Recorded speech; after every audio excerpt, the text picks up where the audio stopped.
Hello and welcome back to Jack Knives Reviews. I'm of course your host, Jack Knives. Today I'll be reviewing the Shudder original, In a Violent Nature.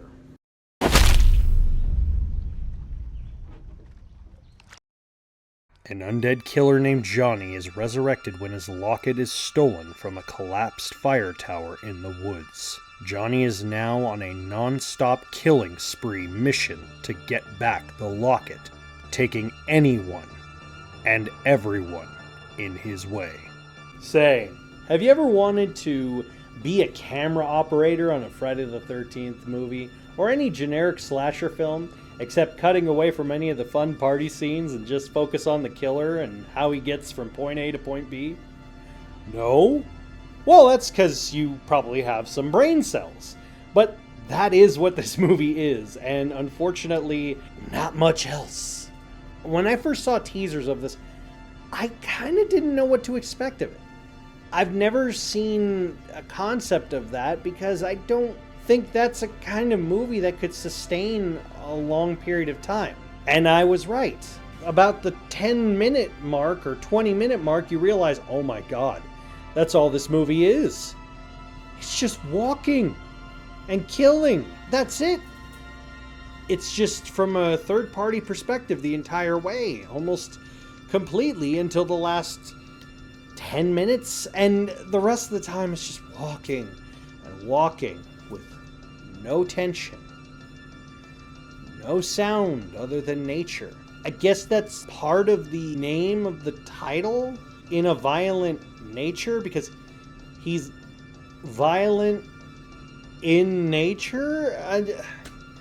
I don't know. Weirdly enough, I feel like this movie could have worked in either a short film or, more or less, a music video. Because that's what it feels like. It feels like a music video, but the band forgot to show up. I know it's weird, but that's essentially what the movie is. There's really not much to say about it.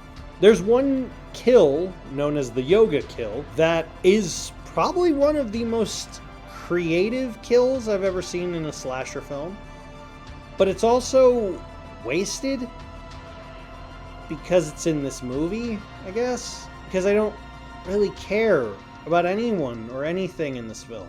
You know, part of the appeal, and I've said this before, of horror isn't in just the kills. It's in the memorable kills. It's in the caring and taking away. But if you don't care, you don't care if it's taken away. It's the equivalent of someone giving you a free sample and then another person coming up and going, no, it didn't matter because it was a free sample. It's that kind of equivalence in horror. There's a rhythm to it. There's a meaning behind things. There's a stoicism to it. Now, I'm not trying to crap on the movie. I really am not. But I have to break down why this doesn't work. John Carpenter famously talked about the importance of music in film. When he first made Halloween, which many consider one of the greatest horror films of all time, if not the greatest horror film of all time, he originally showed the movie as it was without having a score. And the audiences didn't really feel anything. They were kind of spooked, but they weren't scared. It wasn't until he actually got home and wrote the score with the synthesizer, with the music, with the rhythms, with the tension building, with the music stings, that the audience started to feel something. The music orchestrated their feeling. This movie does the exact same thing. Because it has no sound, you don't care. You aren't sure what to feel. And so just like the main killer, you're lost in the woods. You don't have any attachment because you're not given anything to attach to. It literally is just a nature walk. That's all it is. And it sucks because you expect to have something here, but you don't. And I hate saying all of this because I know a lot of work went into this. I know a lot of makeup and special effects and acting, and I know how much it takes to make a movie, especially an underground horror film, to get off the ground, and clearly there was a good budget for this thing, but it just hits off every cylinder. It doesn't hit anything other than it looks kind of nice, but that's it. The reason I'm reviewing this now instead of on, say, Jack-O-Ween is because it's not even worthy to be on Jack-O-Ween. It's not even worthy for me to talk about outside of just a basic review because there's nothing here.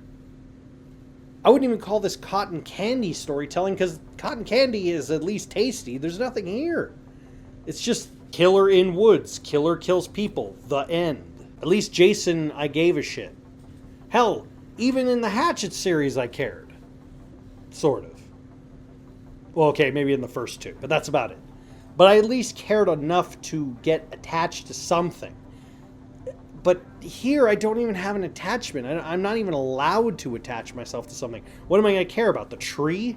Ooh, I hope he doesn't scuff up his boots with grass stains. Like, what do I care about this character? What do I care about this movie? I don't care about anything in here. Like, you know how hard it is for me to go in not caring, expecting to, and then go out feeling betrayed that I wasn't given anything to care about? It's hard to just really put into words the level of just like time wasted I feel watching this movie. And like I said, with the teaser trailers, with the story or lack thereof, the images and things that I saw, I'm like, wow, this actually looks kind of cool. But I realized maybe it was only meant for maybe a phone app, maybe? I don't know. I can't recommend this movie.